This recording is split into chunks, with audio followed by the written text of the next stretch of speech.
Language point and n. Ағылшын тілінде бізде артикльдер бар, олар және де n. Бұларды қай кезде қолданамыз? Астында ереже берілген, ережеге сәйкес орнына қойып толықтыруымыз қажет. Бізде дауыссыз дыбыстан басталған бір ғана затты айтқан кезде қолданатын боламыз, ал n-ді қолданамыз біз 5 дауысты дыбыс бар. A, E, I, O, U. Осы дауысты дыбыстардан басталатын сөз болса, оның алдына біз n-ді қолданатын боламыз. Exercise number 5. Complete from 1 till 8 with a or n. 1-ден 8-ге дейінгі сөздер берілген. Соларды артикль n-ді қоямыз ба, немесе n-ді қоямыз ба, солармен толықтырып шығуымыз қажет болады.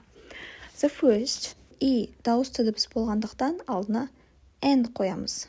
N, easy word in English. The second, C әріпі, бұл жерде дауыссыз дыбыс болғандықтан біз қолданамыз. A sheep car. Келесі, G әріпі дауыссыз, сондықтан қолданамыз. A great city. Next is an old actor. Number 5, an unpopular song. Number 6, a fast animal. Number 7, an interesting game.